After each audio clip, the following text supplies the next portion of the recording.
good morning. How are you doing today? Good evening from wherever you are listening from. My name is Victory Nzewi, or you can call me Vicky or Ify, and you are listening to the Heart and Voice podcast. Today I want to talk about why respect and value show in how you communicate with people. Yes. The way you communicate with someone can show them how much you respect and value them. This is a topic that is quite personal to me because one of my biggest pet peeves is poor communication. I just can't get used to it. It's just something that I don't get comfortable with. I am not perfect in this. I also make mistakes. I sometimes snub people unintentionally, or maybe intentionally, but I wouldn't do that to disrespect. So why I'm bringing this up as a conversation is I've noticed that some persons have gotten used to just not communicating well, and they feel because it is now part of them, they don't think about it. They don't also try to analyze how it impacts others. It just becomes something they are used to. And until they remind themselves that this may not be the best, it might be hurting others without them knowing. When you communicate poorly to persons, especially that are close to you, persons that know you, it comes off like you don't value them. You don't value them enough to tell them the truth. You don't value them enough to explain things to them. You don't value their time or respect them enough to say, this is how I say things. And this might just be me being a bit sensitive if you see it that way, but I think it is the truth. When you respect and value someone, you would be able to communicate properly, even if it means no. You could say, no, I'm not able to do this, or unfortunately I won't be available, than just going blank, maybe because you don't want to offend the person. The person might have several assumptions around why you're not replying. Are you angry? Are you trying to snub them? You don't feel they are worth your response? Have they said something stupid?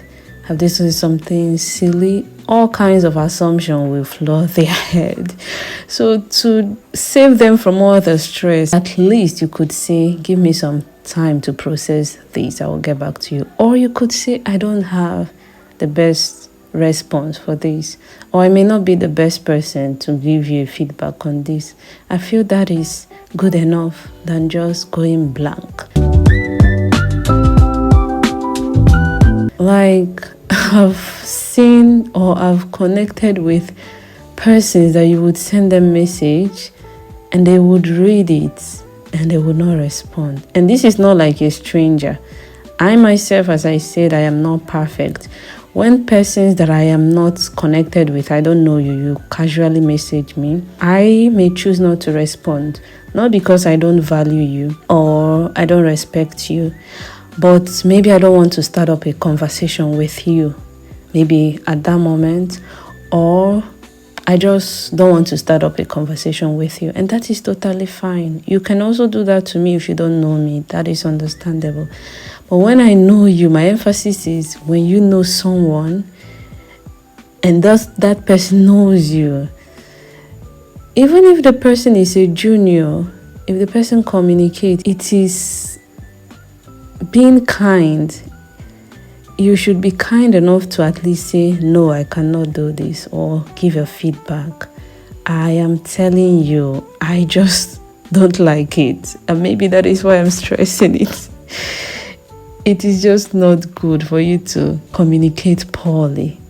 Yes, you may give someone a feedback that they may not like, but at least it is better than just snubbing them or seeing their message and ignoring them. Please, if you're doing this to people around you, try to think about it. And the Bible says, what you want others to do to you, do that to others. If you want others to disrespect you or throw you around like you have no value, maybe you could feel comfortable doing that to other people. But I feel every human being have a sense of dignity, so no one would feel happy that they are being disrespected. So please don't disrespect other people. Be kinder, at least with no, at least with yes, at least with I will respond later on.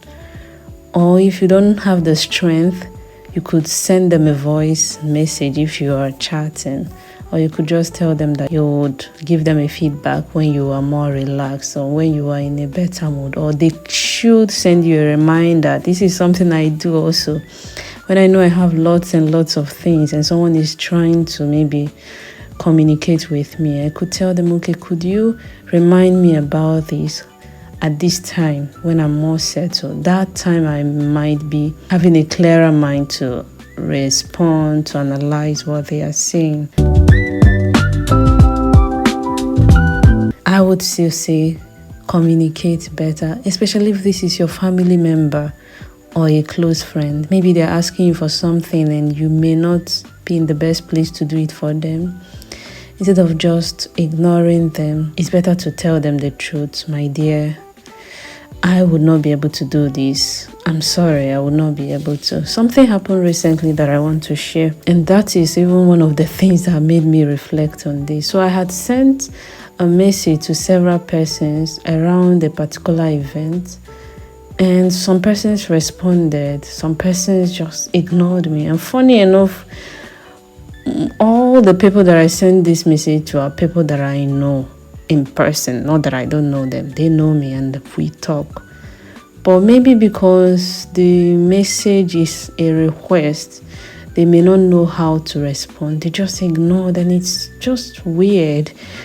And what even makes it worse is when you follow up and the person don't also respond. But in most cases, after some days, you will see those people coming back to ask you about something, ignoring the bridge in communication that happened before. Think about it. Does that even make sense? Does that show that you respect the person? So yeah.